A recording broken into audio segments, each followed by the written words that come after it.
with the brainwaves. You see the brainwaves right up there. You can see them. Data, delta, theta, alpha, beta, gamma. Um, those are my brainwaves in real time as I'm playing chess. So I really can't be. Everything I say has got to be true because you'll see it there in the patterns. So keeps me honest, I guess you could say, and helps me win a little bit. It's not really an unfair advantage because if I'm playing chess and looking at the brainwaves, to see if I'm in alpha, if I'm depending on the pattern, I should have a much better idea of whether or not I'm thinking clearly. But there's not a lot of time for me to just go ahead and be looking at that all the time. So, but it would help a lot if I did see it. But I don't look at that during the game. I usually look at it after. So let's go ahead. I'm going to go over to Lichess and we're going to click here on new opponent. I just want to make sure that I'm broadcasting and everything. I guess everything is on. I got everything working. Oh, the chat room is over there. If you can see the chat room, it's right over in that direction on the other side of the board, which is right there. It's so everything's backward. My camera is like looking at me like in a mirror or something. So, but anyway, you can see it over on the other side from me, on the other side of the board. Actually, I guess I don't know where it is on your screen, but on my screen it's over there. And just type a message over there, and it'll be a lot of fun because um, I can get in on the chat. It's always really a lot of fun to chat about anything as we're playing. We got brainwaves, and plus we learn a lot about chess strategy and different openings and things. I always just play basically two openings. Okay, without any more ado, I'm gonna already click over here. I basically play two openings, which kind of makes it easy for beginners who want to learn how to play chess without memorizing 50 different openings. Yeah, and actually, I'll show you how you can always convert um, you can always just convert into the openings that I use. I use one called the King's Gambit, and I use another one called Carokan, and I'll show you how every possible opening in chess is convertible into one of those or the other. So, you're never without you're never without an idea what to do next because you just play the two openings. So, anybody can remember two openings, right? Um, you get into some different kind of games when you play with this method that I have because they don't always look exactly the same, even though in a lot of senses they are. I know that doesn't sound like it makes a whole lot of sense, but it's really true. Okay, so that's an interesting one. I think I can get the queen out of his queen out of there. I'm gonna just try to get his queen out of there right away.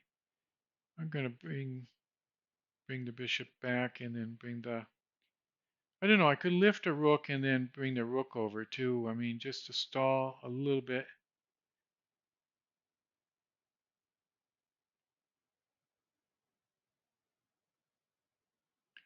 I'm gonna come up here. He might take me, put me in check. I take him, and I still have the attack on the queen. I'm gonna lift the rook and kick his. My whole idea was to kick the queen out, and with the rook in front of these two pawns, the queen is highly kickable. Now I just got to look at a attack that I have on the king side, and it looks like it's going to be the rook here with the queen in front. I just got to figure out how to get this bishop out of the way now. There's no real way to do that without screwing up my whole pawn position, though.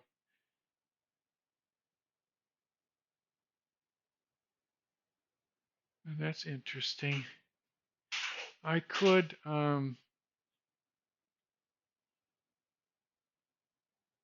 I don't want to take that pawn. I think I'll bring my queen up here because if he takes this pawn here, I got what looks like a couple of possibilities here.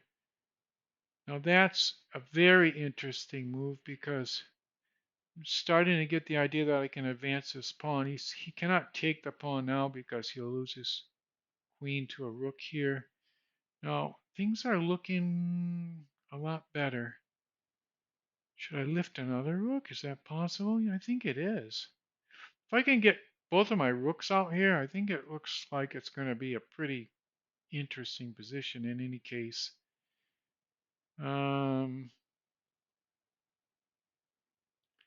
See, now he's going to,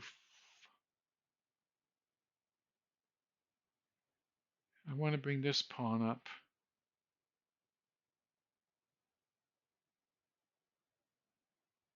Now this rook has to kind of like come back. If I can get this bishop up into there, maybe it helps me a little bit. I don't know. We're going to try to do something here. I got to do something smart now. Maybe just loosen them up over on this side some. I got this side kind of like stymied up for him pretty good. Now maybe if I can move this pawn up and I'll have a pin on his king with this rook. This bishop looks very unassailable over here. This pawn is pinned, so he can't advance it.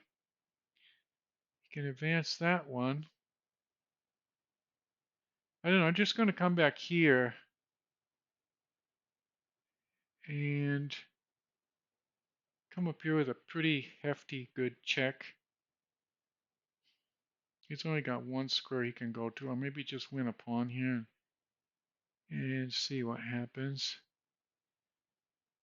Now at this point, I can kind of like escape with the queen. Maybe that's to my advantage.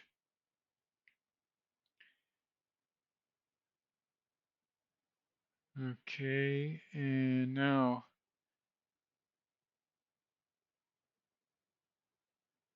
I'm making sure my queen has a flight square right here. And I think it's already time to blow the center open because I got these two rooks that can still come pretty strong against his king. The best thing I can do now is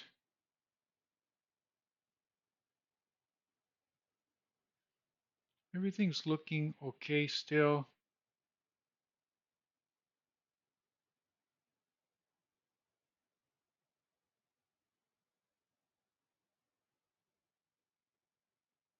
We'll see. I'm a little bit down on time right now. It's not too good in terms of time, but I would love to maybe just take him right here.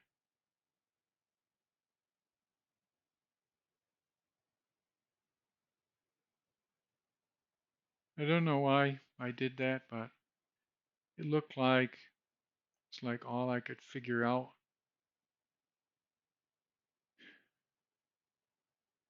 And it's looking close to getting a checkmate now.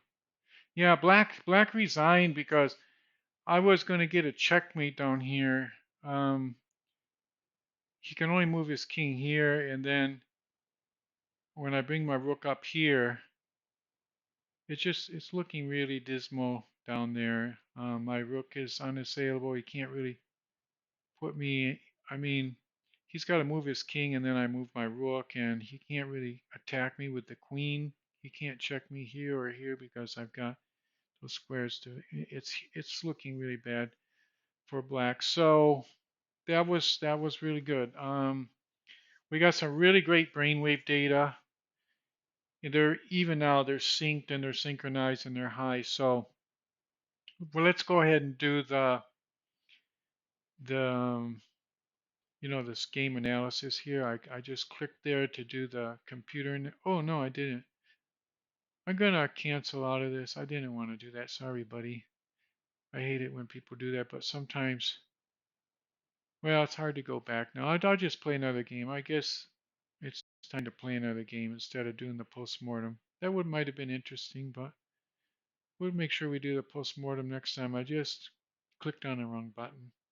Okay, so let's watch those brainwaves and see what happens with this new game. I'm going to already pin that knight out there. Okay, so he was has a more limited deployment of his bishop because of the pin. I don't really care if he takes the knight because the queen can take the knight. Um, I'm not going to do the same thing and get a limited deployment of my bishop. I'm going to already go to the square. Just a little bit more aggressive. And like I say, unless he can somehow bring another piece onto this knight, the pin is kind of ineffectual unless he learns, unless he can figure out a way to take it somehow. Now this pin is not going to be much good to him because I'm going to castle out and the knight will be free. And if he takes the knight now, I centralize this pawn and it'll be a pretty good deal for me too. He really loosened up his pawn position there. It's interesting. I'm not even castled yet, so we'll see what happens. So I'll probably castle on that side. I don't know if those pawns can advance up toward me very fast in just a 5-minute game and do a lot of horrible damage over there. I hope not. But that'll be my plan anyway. I would like to get this knight out of here and then with this bishop and this queen on these dark squares, try to get something going. I'm going to already castle, so I don't have to think too much. I don't want to sit here thinking a lot. I'm already going to think about bringing this bishop back.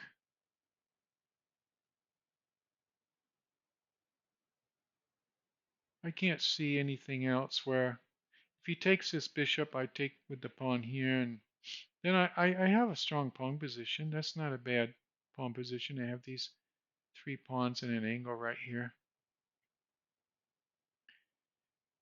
See, now if I move the queen up here, he can block by moving this pawn up, or he can also block by bringing the knight back. But if he moves the pawn up, he really is going to open this king up a lot.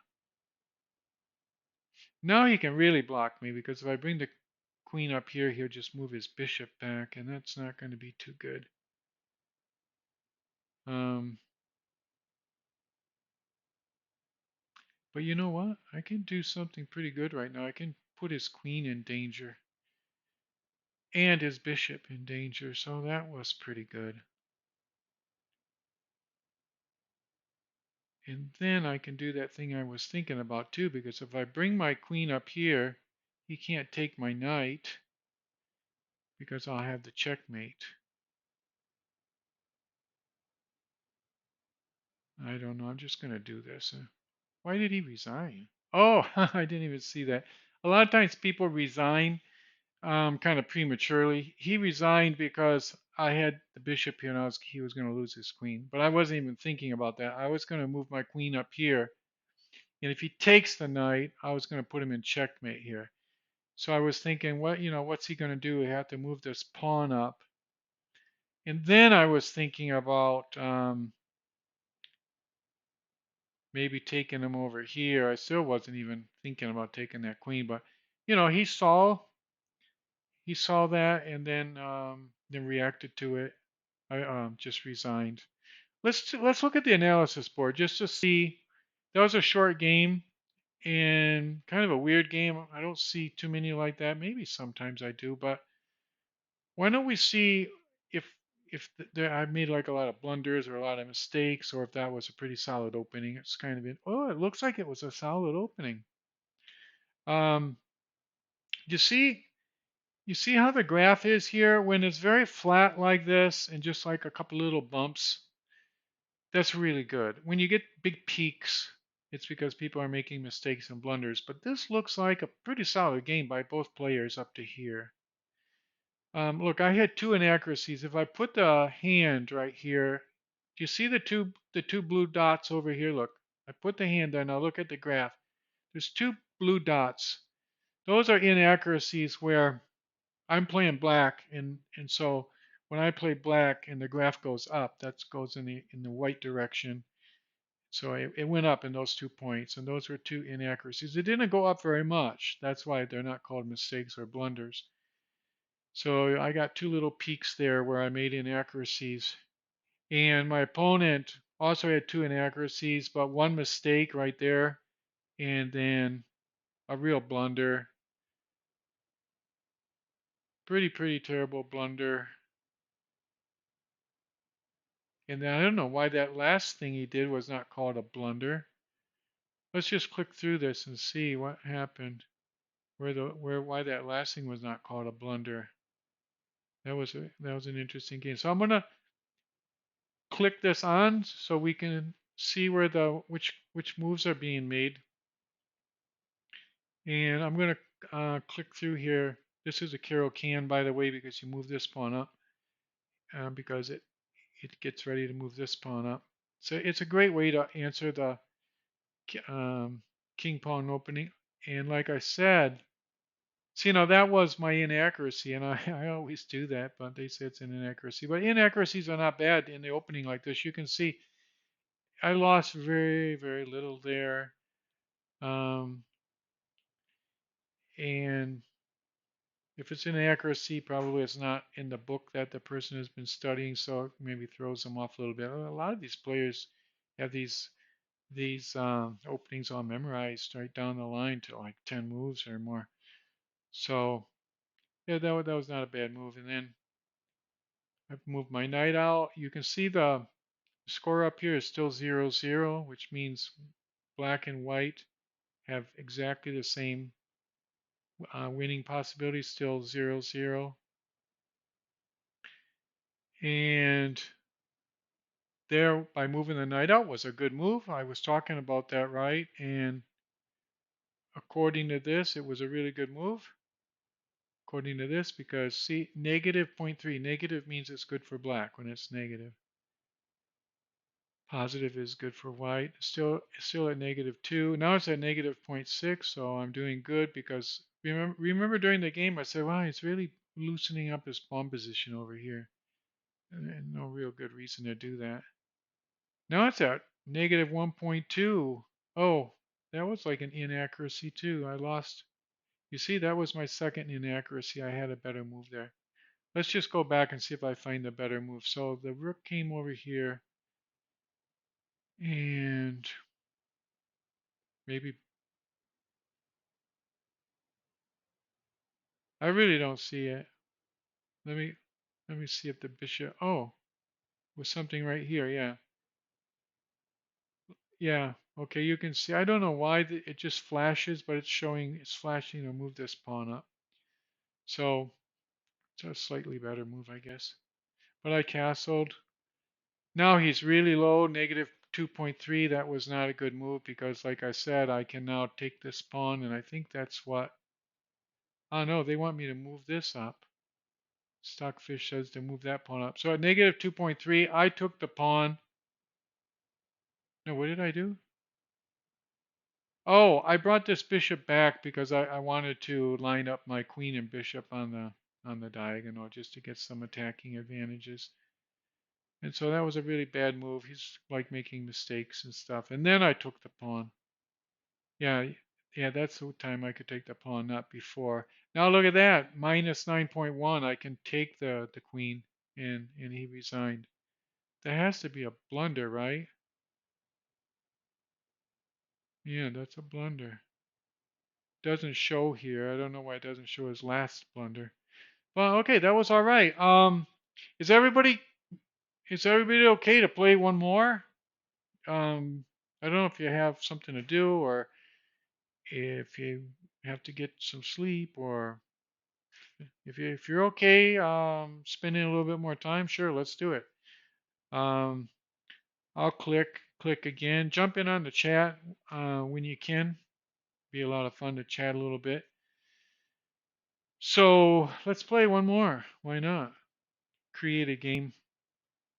Okay, this is going to be another one, 5 plus O, which means 5 minutes without any increment per move. Just we each get 5 minutes. I'm playing the King's Gambit again. This is a classic king's gambit because he took it. And we'll see if we get some really interesting, weird play here. I really shouldn't castle, but I'm just going to kind of like play the clock.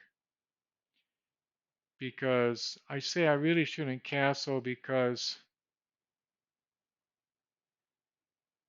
um, you can go queen side sometimes. That's why I say that. I don't want to bring the rook over here because then if the pawn comes up, I don't have that attack. So I'm going to defend this pawn with that knight, and then the knight can come up here attacking the queen too. If he brings the bishop here to prevent my knight from coming up, I'll get a great pawn fork in the beginning of the game. I don't think he's going to allow me to do that though. There's some sacrifices here right now. I can take this pawn. Well, I can't now because it's pinned, but could have before. I might just get rid of that pawn and then maybe go for that sacrifice. Oh, but I'm going to lose this pawn if I do. This is getting edgy. I'm sure I got the advantage here, though. I think I'll break this pin by bringing the queen up here. So I defend this pawn with the queen, continue defending this pawn, and break that pin. Now right now I can sacrifice here and then come out really strong with this bishop.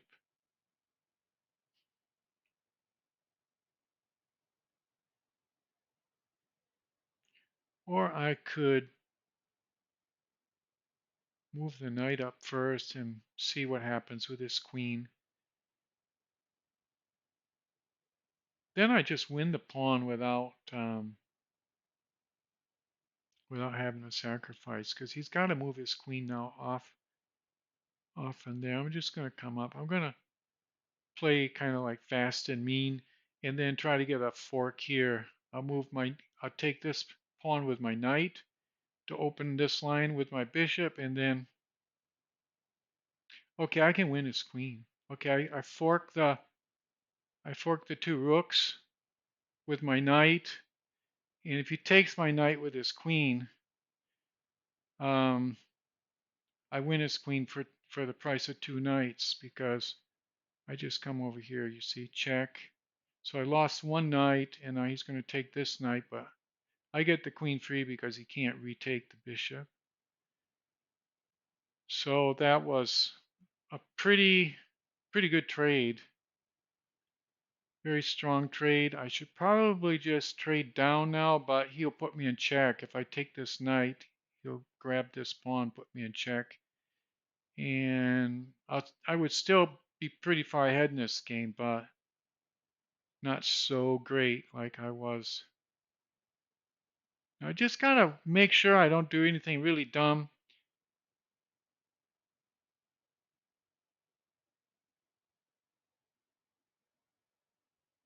Just like making sure I'm not like leaving pieces hanging or anything really dumb. I want to trade off more pieces, by the way.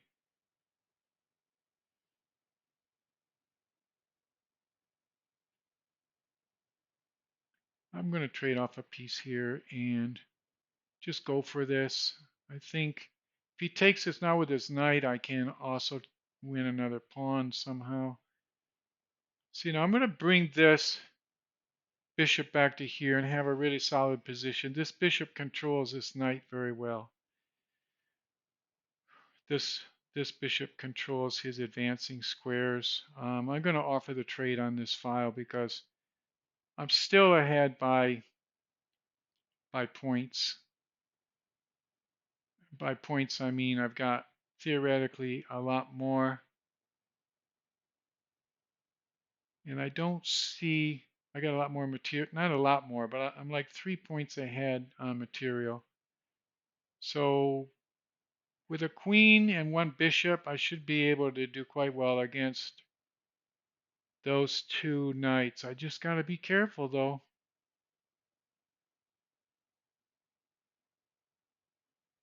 Got to be really careful that I don't. Okay, I'm going to attack this knight.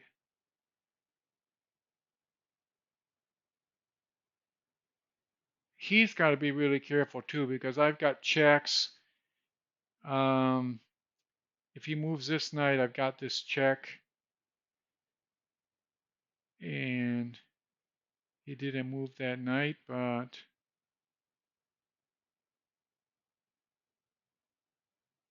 I'm gonna come down here. I could easily lose my queen. At least my queen is far away from my king now. That I don't have to worry about. Um, now I can get.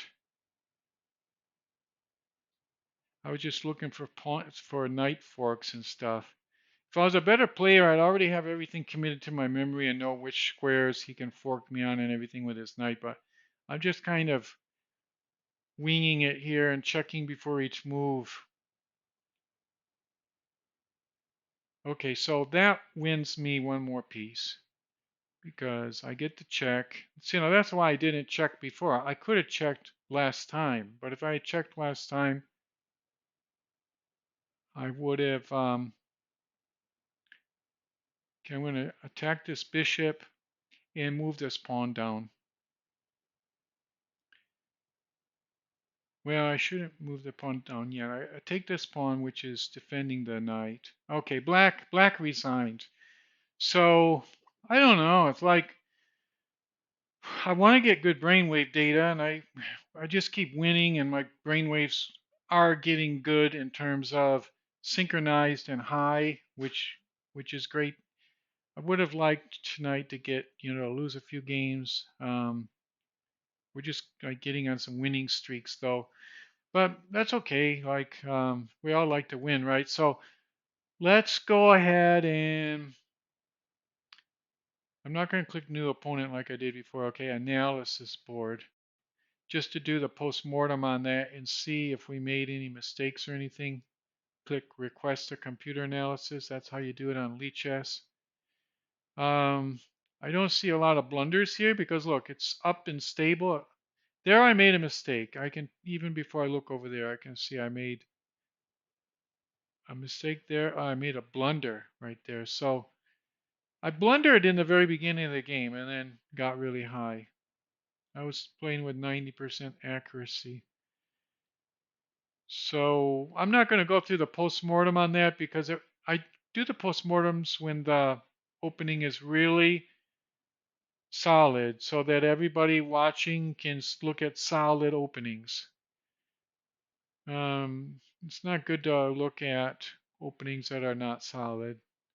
It's just kind of like you get the wrong ideas in your mind. So if that had been a good game, I was going to call it quits, but we'll play one more because I would like to get like a game without mistakes or blunders and do one more post-mortem. Hopefully we can do that this time and get some good brainwave data. So, okay, we're going to play, I called this the Carokan, but it's not really a Carokan. Maybe just try to get him a little bit flabbergasted. I don't think my opponent has played this game before. So he doesn't really know what's going to hit him. All right, great, Mr. Ice Spice 87. Good to have you here. Jump in on the chat when you can. It's going to be fun. Okay, you see he can check me here, but I just moved the pawn up or the knight, and I'm going to just try to castle out of here pretty quick. And this is going to be fun. It's going to be a pretty good, interesting game. I'm going to kind of like play the clock here. Now I got to figure out what to do with this knight. I still don't even have a plan. I should have a plan by now. Rating, I'm 1909 against a person 1870. Okay, I think this bishop, I don't want to put him there. I'm going to protect that pawn, and I'm just going to play the clock. Play the clock, see what happens. Okay, this knight's got to come out. It looks like I got a pretty solid position here. Um, okay, I'm going to mix things up here a little bit. He's going to have to move that back And I'm going to do something. It was getting very symmetrical and everything, and now it's a little less so. He can't really do anything with that bishop, or can he? Ah, he can. Rats. They really lost a piece over there now. Oh well, it happens. One piece is not the end of the game, but that was kind of fatal. Unless he really screws up now, I'm going to lose this game. What can I do?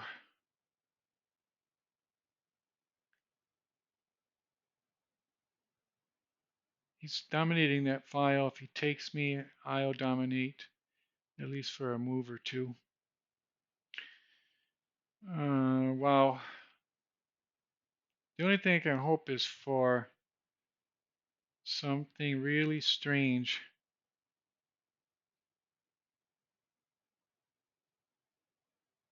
Really, really, really strange. Like I can bring this knight up here and then up here, take that and maybe get something over there. Or win on the clock. He's running out. And now it'll be even worse. If I come up here and take this and then take with my queen, I'll have a pretty good check there. Okay, now,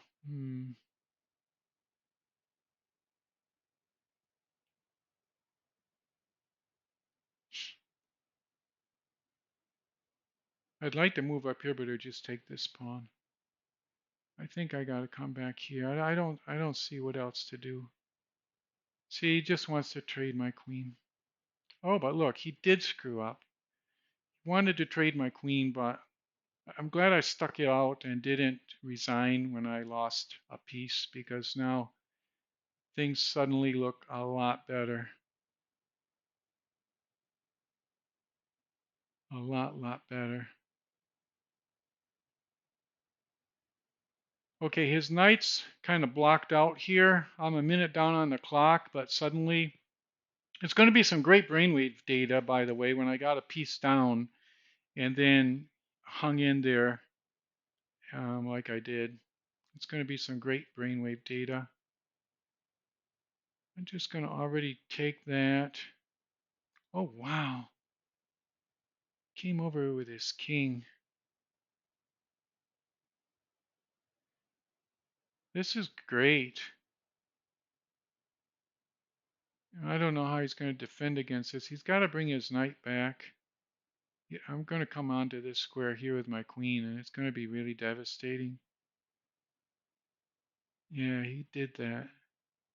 Okay, I'm going to block his bishop in there. I got 2 minutes compared to 3 minutes, and I'm going to move his knight out now with my pawn, because then I can do that thing where I come down here and I'm going to come down there, and as soon as he moves his knight, wherever he goes, I'm going to come down, put him in check, and win his rook. And he'll probably resign at that point, but you never know. And we're doing good on the clock now too. Two 2 minutes and 4 against 2:34. Okay, so White resigned. Um, are we still in there, Mr. Ice Spice 87? You want to see the postmortem?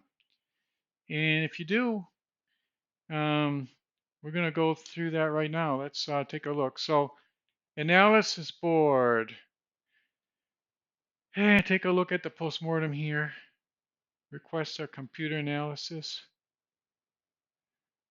Um, would love. Now, I was saying that I wanted to keep playing at least one more game so I could do a game without mistakes or without blunders. And on that game, I blundered very badly at the beginning and lost a piece. Um, and you can see it here in the graph. He went way, way, way up. But just like in life, I did the right thing to hang in there and thinking maybe he will also um, blunder too. Who knows? So I just played it kind of safe, did some smart things, a little bit edgy things until he really did blunder. And I think that could be instructional. Why not? You don't always win games by playing very precisely. Sometimes you win games by blundering and then making a comeback. So let's look through and I'll remember the strategy that I had. Here I was talking about what I was doing. I was just playing an edgier game that I think he had never seen before. And I'll show you where I blunder a piece. Okay, not yet. Okay, not yet. And he took there, and it's right here where I blunder the piece. Oh no, I blundered the piece before. You see, here's the thing. I blundered the piece. This was my big blunder actually. When I moved the knight down over here because I was trying to mix things up, free up these things, I basically exposed myself to that combination because look, negative zero point 0.2, I'm slightly ahead.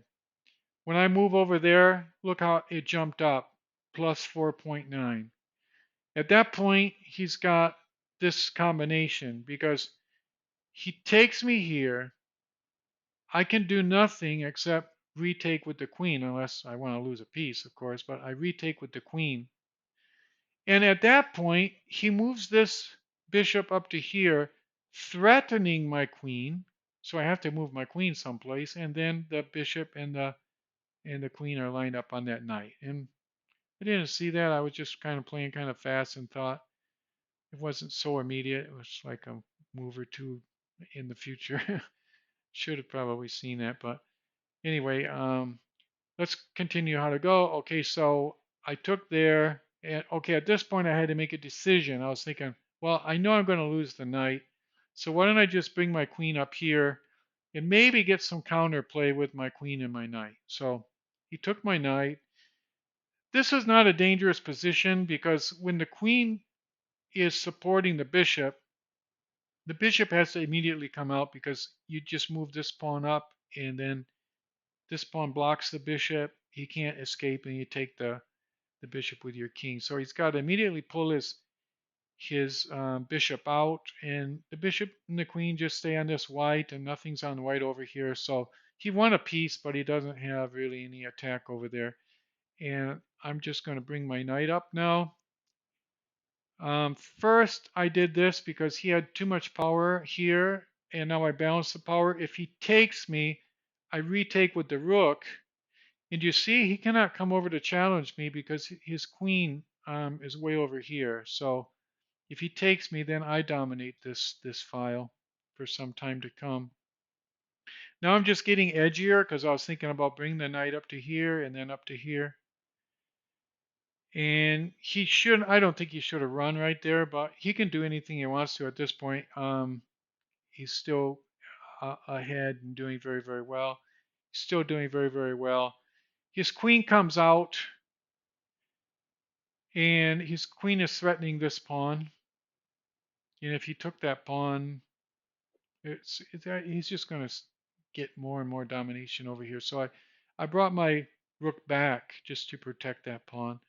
And now he's thinking, I know what he's thinking. He's thinking, well, I want to trade off my queen, get rid of black's queen. It looks like he's attacking me over here. I want to get rid of him. I'll just offer my queen. I'm a piece ahead, so I'll offer my queen in a trade. He cannot offer a trade here. He can't offer a trade here either because I would just take him with my queen. So he's thinking, well, I'll move back here. The queen is protected by the bishop and the pawn, and his queen is blocked in. He can't escape, and he'll have to trade me. So, that's what he did. It was pretty bad thinking on his part because it suddenly dropped down to negative 5.2 because there's the knight. The knight just takes the queen. And now suddenly, black is ahead. You can see what happened right there. Look, white was really far ahead positively, and now black is really far ahead just in that one move. So it was worth it to stay in there. A lot of people just resign. They get a piece down and they resign, but anything can happen in these games. At this point, I checked his king, and